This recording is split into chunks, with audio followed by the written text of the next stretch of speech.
Ciao Tesla people, I'm at the Supercharger in Florence, charging. We'll do Supercharger Talk number 61. Let's see how it goes.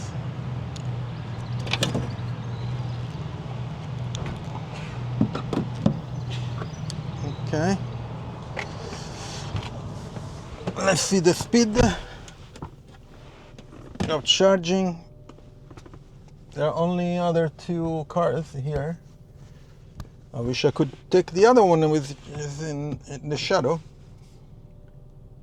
Okay, now it started charging and it's ramping up. I'm at 29%, charging to maybe 80, 85, I don't know. We'll see. It's charging 140. Good. These are 150 chargers. Okay, so I have few infos. So we're okay. So yesterday I installed the Tesla update 2025.14.9. I thought that there was one undocumented changes because I don't recall mentioning before.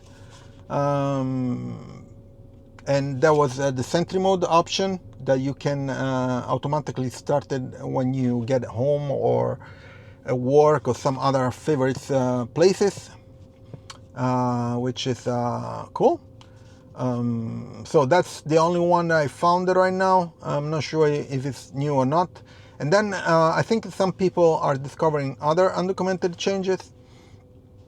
So we'll see how it goes.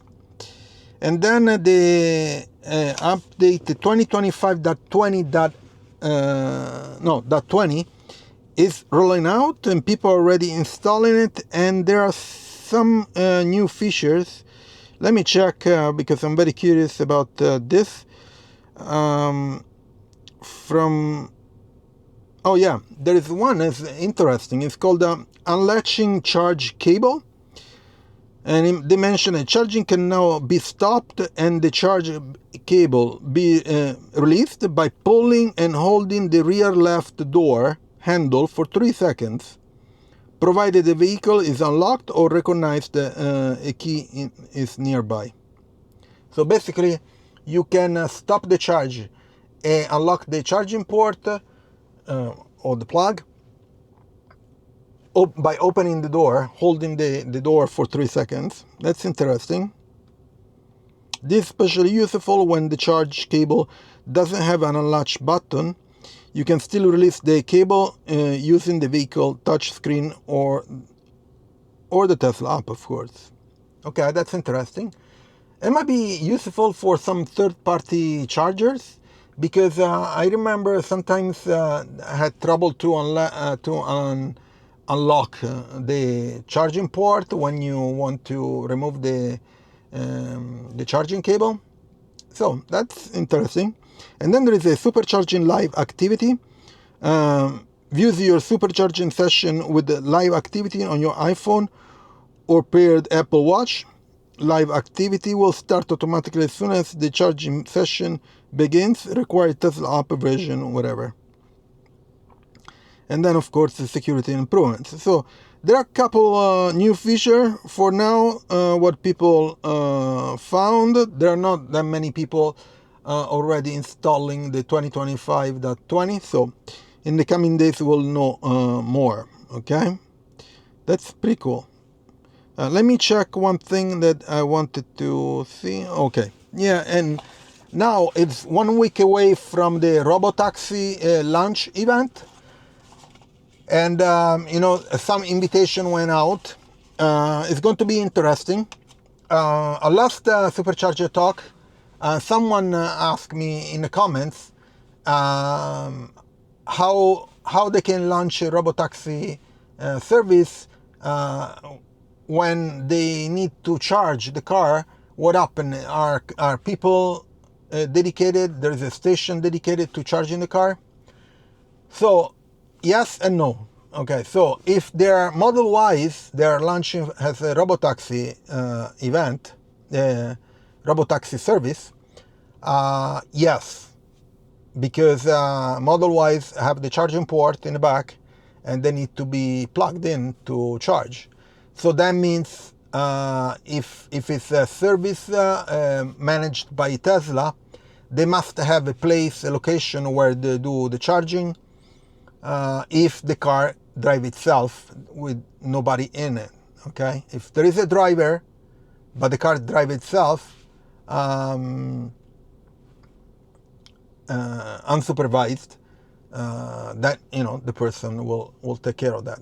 But otherwise, if there is no one, that means the Model Y needs to go back to a charging station, dedicated charging station, because it cannot go to normal superchargers because there is nobody there. Okay, my guess is that they have something planned.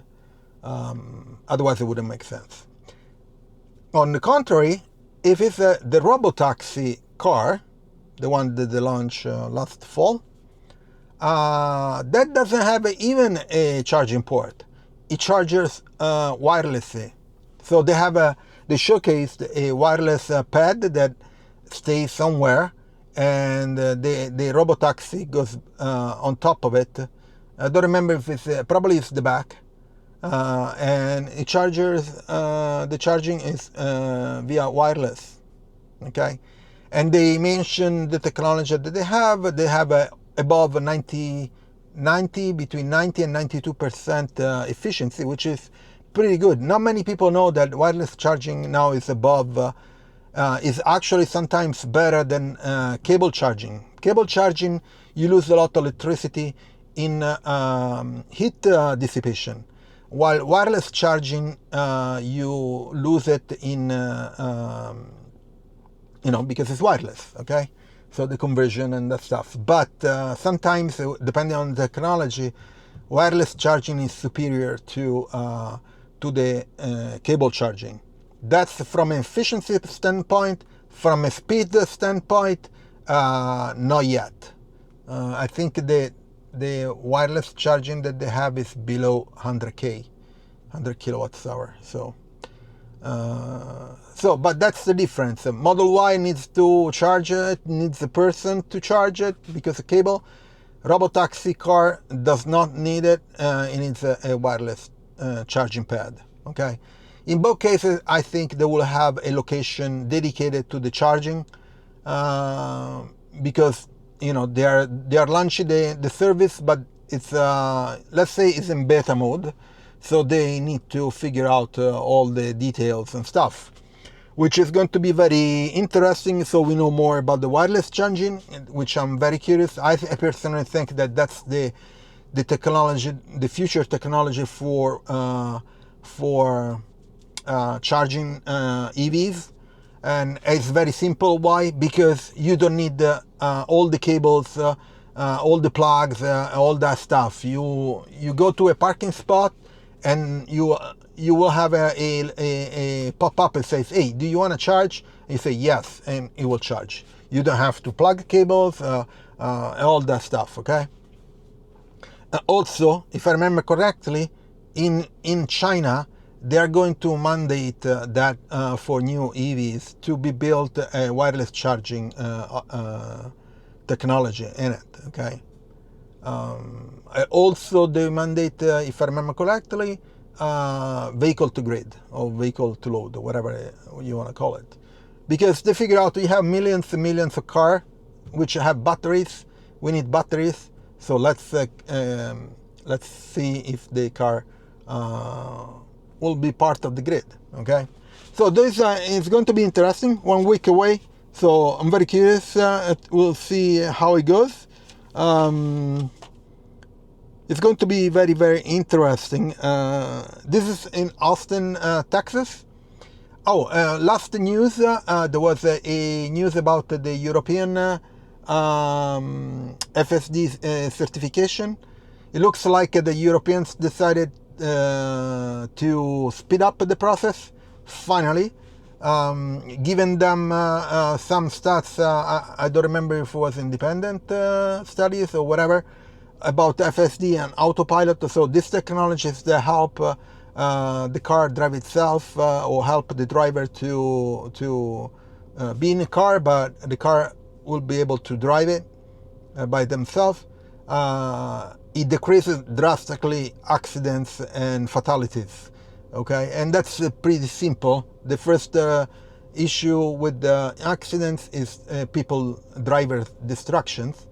While the car has 8 cameras in this case, but other cases it has a LiDAR and sensor and whatever, and they're always on, always in alert. Okay, so these technologies reduce the accidents, and it's great. You know, it should be. I would mandate for sure. Like from 1 year, you have to have these technologies, like we did for seat belts, right? We did for seat belts. Why not for other tech? We have the tech, so let's do it. Anyway, these are all the news. I'm going to check something else because I wanted to verify a couple of things. So stay tuned. In the meantime, please leave a like and subscribe to the channel. I'm going to check. I'll be back in a few seconds. And while I'm charging, already I'm 54%. Okay, so see you in a second. So I'm done. I charge it to 85. So let's unlock the leash. And the last news I wanted to mention is 0% APR on Cybertruck if you buy FSD too. So 0%. Pretty good on a Cybertruck. So check out my Tesla referral. You can get a discount if you're planning to buy a Cybertruck. It's in the description, the link. And also, please leave a like, subscribe to the channel, turn on notifications, share it, and I'll see you in the next video. Ciao, Tesla people.